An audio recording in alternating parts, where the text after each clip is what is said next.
Capítulo 28. La conspiración tiene éxito, conclusión, tercera parte.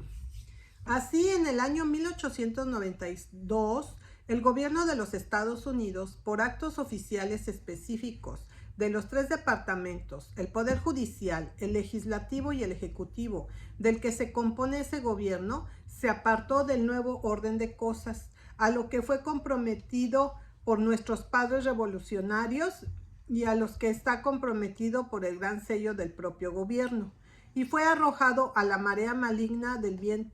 viejo orden de cosas. Y así esta iluminada nación, ejemplo y gloria del mundo, fue causa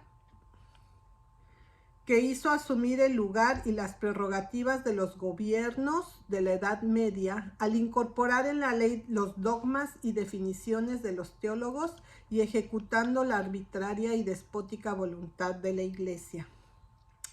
Como hemos visto, el poder legislativo, el poder que hace las leyes del gobierno, no solo actuó de la manera más responsable, parte de esta cosa cargada de maldad, pero confesada abiertamente y públicamente, anunció que lo hizo y que no se atrevió a hacer lo contrario.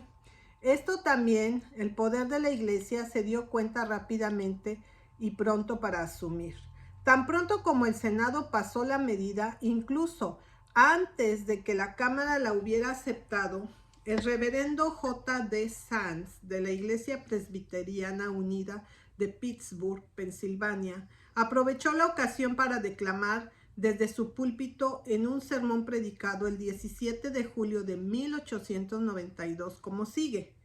que la Iglesia tiene peso con grandes cuerpos gobernantes o políticos. Se ha demostrado de manera más eficaz en el reciente asunto de la Feria Mundial, cuando el Senado de los Estados Unidos, el máximo organismo del país, escuchó la voz de la religión y aprobó el proyecto de ley de aprobación de la Feria Mundial de $5 millones con la Iglesia instituida, con la condición de que las puertas de la gran exposición no debían de abrirse el domingo. Así de grandioso, bien hecho sugiere a la mente del cristiano que sí se puede hacer esto. Otras ciudades igualmente necesarias también lo pueden hacer, y otras medidas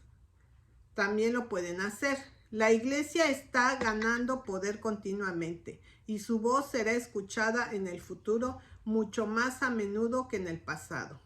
Y los estadistas cristianos, el 1 de octubre de 1892, celebrando el 25º aniversario de su fundación, para este mismo propósito, exclamaron alegremente: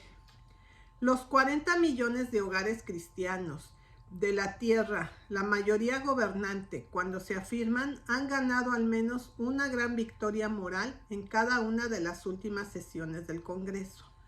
El sábado, victoria final con la que se cierra el cuarto de siglo, muestra el camino a otros que harán que el siglo XIX salga en gloria 8 años por eso, porque la gran mayoría cristiana aprendió, en respuesta a su gran petición y su gran cantidad de cartas con referencia a la Feria Mundial, que puede disponer de los gobiernos nacionales y estatales para pedir cualquier legislación contra la inmoralidad unida y fervientemente. No pasó mucho tiempo antes de que tuvieran la oportunidad de reafirmarse de nuevo, porque tan pronto como este acto de la legislación religiosa se estableció un movimiento para deshacerlo. Hombres que habían declarado todo el tiempo que nunca se haría tal cosa en esta tierra ilustrada, y especialmente en virtud de una constitución que la prohíbe, se vieron obligados a admitir que tal cosa había sido hecha en esta tierra ilustrada, y a pesar de una constitución que lo prohibió. Aquellos que antes se habían negado a tomar cualquier parte en oponerse al movimiento, porque no había peligro de que algo así se hiciera, estaban dispuestos a oponerse con todas sus fuerzas después de haberlo hecho. Los adventistas del séptimo día habían opuesto inflexiblemente a este movimiento en todas sus fases y en todos sus propósitos desde sus inicios. En consecuencia, Tan pronto como la primera medida de legislación religiosa se introdujo en el Congreso por el senador Blade en 1888, tomaron medidas para contrarrestar la medida de lo posible. En consecuencia, hicieron circular una petición que estaba en efecto y tenía la intención de ser una protesta contra cualquier cosa de este tipo para siempre. La petición se ejecuta de la siguiente manera. Al Honorable Senado de los Estados Unidos, duplicado a la Cámara de Representantes. Nosotros, los abajo firmantes, residentes adultos de los Estados Unidos, 21 años de edad o más, por la presente respetuosamente, solicitamos sinceramente a su honorable cuerpo no aprobar ningún proyecto de ley en relación con la observancia del día de reposo o el día del Señor o cualquier otra institución religiosa o eclesiástica o rito, ni favorecer en modo alguno la adopción de ninguna resolución para la enmienda de la Constitución Nacional, que de alguna manera tendería directa o indirectamente para dar preferencia a los principios de cualquier religión o de cualquier cuerpo religioso por encima de otro, o que de alguna manera sancione la legislación en materia de religión, sino que la total separación entre religión y Estado, garantizada por la Constitución Nacional, tal como está ahora, pueda permanecer para siempre como lo establecieron nuestros padres. A esta petición o amonestación obtuvieron firmas de más de 350,000 individuos de buena fe. Por estas audiencias ante los comités del Congreso, la legislación de Blair se retrasó hasta que ésta murió y el proyecto de ley Breckinridge fue rechazado. Cuando se hizo la demanda de que el Congreso cerrara la Exposición Mundial de Colombia el domingo, esto también fue opuesto a la protesta anterior y con la siguiente dirección.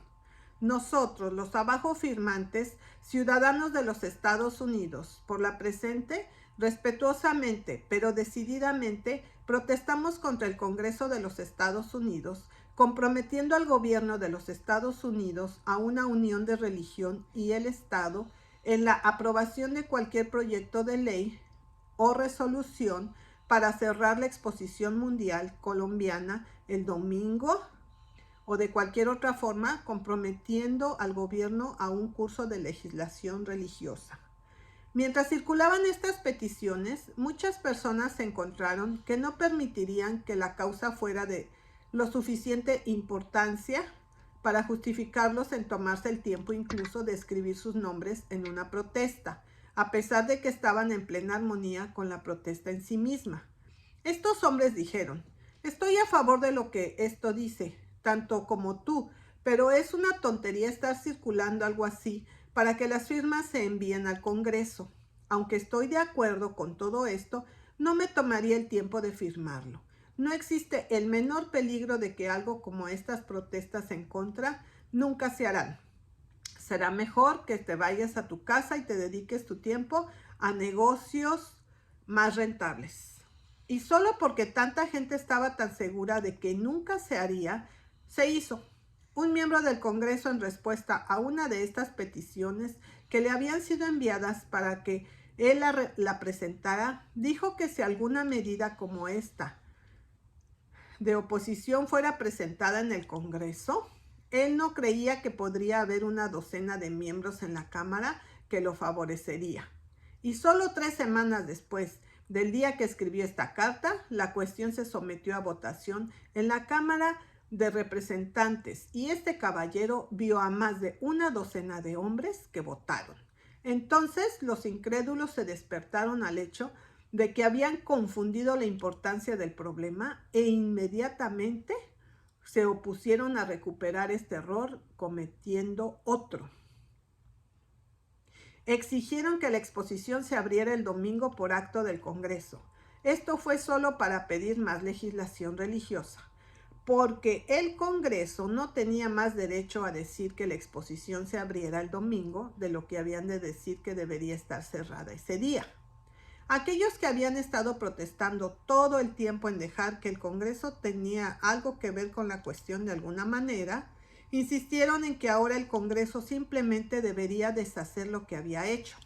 que debería derogar su legislación dominical por su inconstitucionalidad, poniendo así al gobierno de nuevo en armonía con la Constitución por sí sola y dejando el asunto de la observancia del domingo con todos los otros asuntos religiosos a los estados o a las personas donde la propia Constitución lo colocó. Cualquier cuestión sobre la plena adecuación de la legislación, sin embargo, les dio a los administradores de la Iglesia su codiciada oportunidad, además de afirmarse a sí mismos, y lo hicieron para el máximo de su poder. Y de la misma manera que en la primera por amenazas de boicot y cualquier otra cosa que podría llevarse a cabo. Y como en la primera instancia en esto, el Congreso cedió a los requisitos de la combinación de iglesias en lugar de cumplir con los requisitos de la Constitución. Esto también por razones religiosas, que fueron las únicas que se instaron y que fueron apoyadas por referencias frecuentes a la decisión de la Suprema Corte de que esta es una nación cristiana.